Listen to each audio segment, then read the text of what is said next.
Now, if you're someone who is looking to start your business or venture into starting a side hustle, and you're possibly thinking that you might want to do this as a self-employed individual, then this is probably the video you want to watch.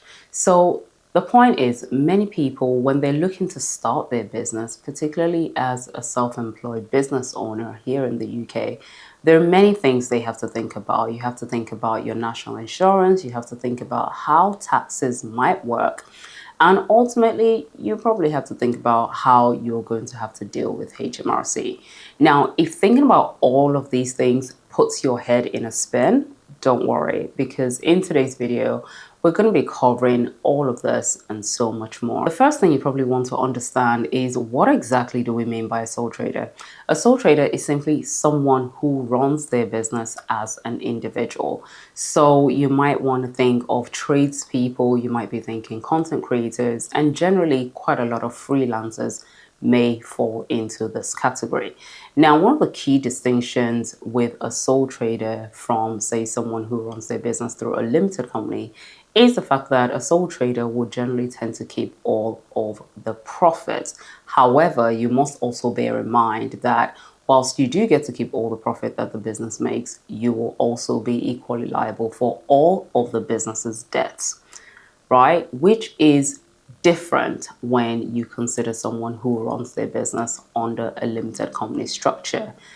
If you run your business under a limited company structure, then you get the added bonus, the added advantage of being able to utilize that limited liability that comes with having a limited company. So that means you are able to separate your personal debts from the business's debts. So in that sense, you are not going to be responsible for all the business's debts if you are using a limited company structure. I do have a couple of videos already on my channel where I go into more detail about why people should think about using a limited company structure and when it might be best to do so. So one of the first things you're going to want to think about when it comes to operating as a sole trader in the UK is going to be to make sure that you are registered with HMRC. If you decide to run your business as a self-employed person here in the UK, then you do have to make sure that you register as a sole trader with HMRC. And once you do complete the registration, what HMRC will typically tend to do is to send you what is known as a unique tax reference number, also known as a UTR for short. Now, using this UTR, you will be required to submit your self-assessment tax returns on an annual basis. So this is going to be your what I would say your very first starting point if you are deciding to actually operate as a sole trader. Here's the bit many people don't understand, and that is how exactly will the taxes work when they're running their business as a sole trader. Now, here's the thing you need to understand. As a sole trader, you don't pay tax on your revenue, okay? You pay tax on the profit that the business generates. So let's take an example where you have earned, say, £40,000, right, in your business as revenue, and you have had, say, £5,000 worth of allowable business expenditure. What you will then be paying your tax on is going to be a difference of £35,000. Okay. Next, we need to talk about a common mistake I see many business owners making, which is failing to actually make sure that they claim all the relevant allowable business expenses. Now, many business owners, including sole traders alike and those who are self-employed, always make this mistake, and it makes them actually end up paying more tax than they should. So it's going to be very important that from the very start of your business, you're conscious about this and you are keeping tabs of the receipts, the invoices, etc., that are relevant to all the allowable business expenses for your business. This is going to help immensely when it comes to your tax returns and making sure that the tax that you pay on your profit is as low as possible. So some common allowable business expenses that you might think of are things like, cost for office equipment. It will be things like, maybe if you're running a cooking business, for instance, it might be things like the equipment that you've used. If you have an office, then again, the office rental cost will also generally be claimable as an allowable business expense. So it's going to be very important that you think about the type of business that you're running and actually try and sit and work with your accountant, or you can contact us and we can guide you on what the best means is for your business and what kind of expenses you should actually be claiming for your business. Let's talk about income tax, because this is one concept that isn't properly understood by many individuals who are looking to operate their businesses as sole trader. And it might be the situation where maybe you are already in a 9 to 5, which is quite common, but you're looking to start a side hustle on the side and run that as a sole trader. Now, a lot of people need to understand that if you're doing this, income tax is generally a progressive tax in the UK.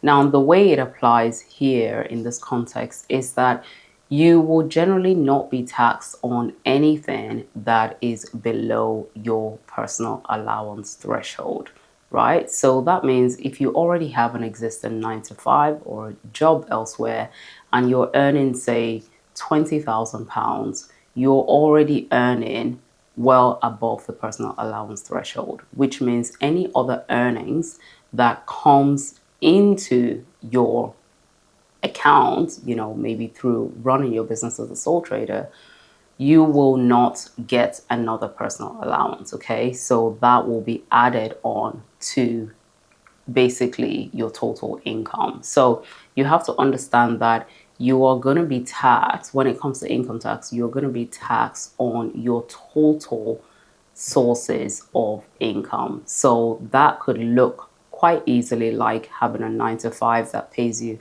a certain amount of money, and or having a side hustle on the side, and or having maybe some rental income, dividend income, etc. So all of those collectively will be classed as your total source of income. Okay, and under that total source of income, you will have your one personal allowance threshold. Another thing you're going to need to consider is going to be national insurance contributions. Now, whilst you're running your business as a sole trader, you will need to consider whether or not you need to pay national insurance contributions.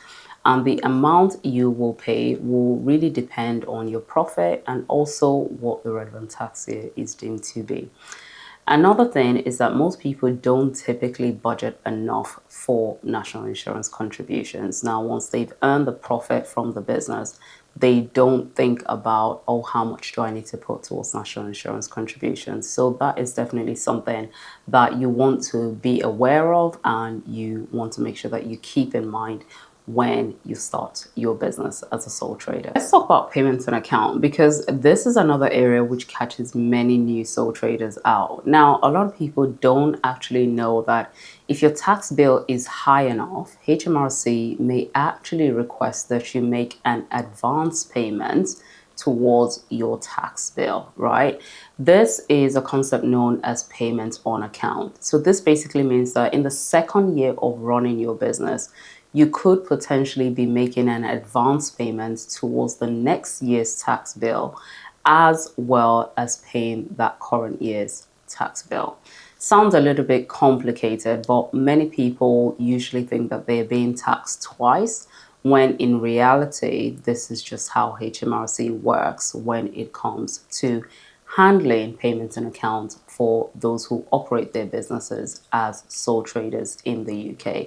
Now, many people get caught out by this because very often they haven't actually budgeted to make this extra payment on their tax bill. Okay, so it's very important to be watchful of this, and I would recommend putting a certain percentage of, say, maybe 15 to 20% aside every month if you are running your business as a sole trader. I mean, it's generally good practice anyway as a business owner, regardless of your structure, to always have a set percentage that you put aside on a monthly basis to account for your taxes at the end of the relevant tax year or the accounting year. Now, talking about tax, let's talk about how much you should actually be saving towards tax. Now, it is a good habit as a sole trader to make sure that you are saving towards tax payments every time you get paid.